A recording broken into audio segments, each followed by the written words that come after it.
अगली बात। नमस्ते गुरुदेव।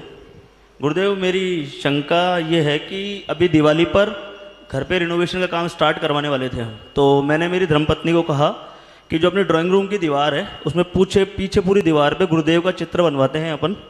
तो उसकी एक शंका थी गुरुदेव। उसने कहा कि पहले आप गुरुदेव से पूछ लीजिए कि अगर हम चित्र बनवाते हैं और जो उनका रेस्ट का टाइम होता है उसमें ड्राइंग रूम में आ सकते हैं या नहीं आ सकते, और अगर आते हैं तो कोई दोष लगता है या नहीं लगता है। तो गुरु जी से एक बार इस शंका का समाधान ले लीजिए, उसके बाद ही बनवाइए। देखिए, उस अशुद्धि के काल में यद्यपि आज की व्यवस्थाएं बिगड़ गई हैं, पहले जो बैठक वगैरह थी उसमें चित्र होते थे, लेकिन आज के वक्त में क्या हो गया है कि बैठक भी है, चित्र भी है।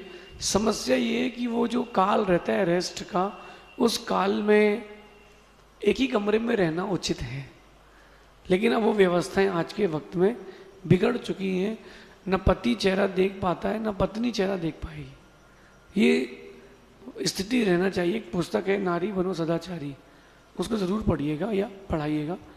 लेकिन अब ये जो बात आई है सामने चित्र आदि की, तो बहुत सारी जगह रहते हैं चित्र, उस समय या तो ढांक लें या कहीं शिफ्ट कर लें, बाकी चित्र लगाने में कोई बाधा नहीं है। लेकिन उस समय तो मुनियों का या पंच परमेष्ठी का चित्र भी नहीं देखना चाहिए, ऐसा आगम की व्यवस्था है।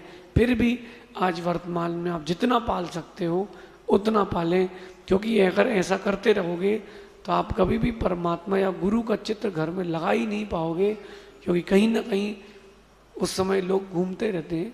अशुद्धि के समय कुछ निश्चित स्थानों में ही गमन करना चाहिए, उसी कमरे तक ही रहें सीमित, अथवा शुद्धि आदि के लिए बाहर आएँ, बाकी तो बाहर निकलना ही अनुचित है। फिर भी जैसी तात्कालिक व्यवस्था वैसा कर लें, क्योंकि अगर ऐसा सोचते रहोगे फिर आप कभी चित्र लगा ही नहीं पाओगे, क्योंकि अब उस समय तो लोग बाहर भी घूमते हैं, फिर पोस्टर भी लगा सकते हैं, बहुत सारी चीज़ें होंगी। अपन अपना विवेक लगा के काम कर सकते हैं, ऐसा समझिए। अगली जिज्ञासा के लिए तैयार रहेंगे प्रवीण चंद। गुरुदेव के चरणों में नमोस्तु नमोस्तु नमोस्तु। तुलगी के चरणों में इच्छामी इच्छामी इच्छामी। गुरुदेव, मेरा क्वेश्चन है, अगर कोई आदमी गलती करता है तो उसको आगे मौका देना चाहिए या नहीं देना चाहिए? देखिए, गलती हो जाना ये मनुष्य की प्रवृत्ति है, और गलती दोहराना ये जानवरों की वृत्ति है। अगर किसी से गलती हो जाती है तो आपको एक बार मौका ज़रूर देना चाहिए, लेकिन उस गलती को ऐसे सरलता से नहीं लेना चाहिए।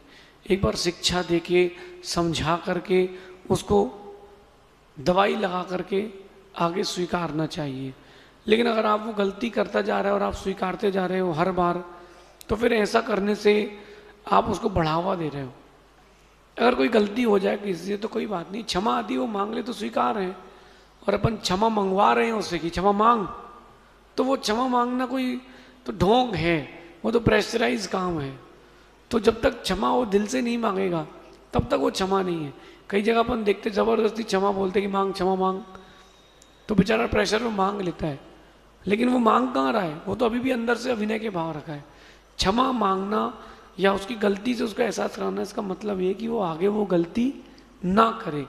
फिर भी अगर कोई दोबारा गलती करता है तो मेरा मानना है कि एक बार हो गया, विश्वास बहुत है, दोबारा नहीं करें। अगर बार बार गलती की जाती है किसी के द्वारा तो गलती नहीं, उसकी आदत कहलाती है, ऐसा समझिए।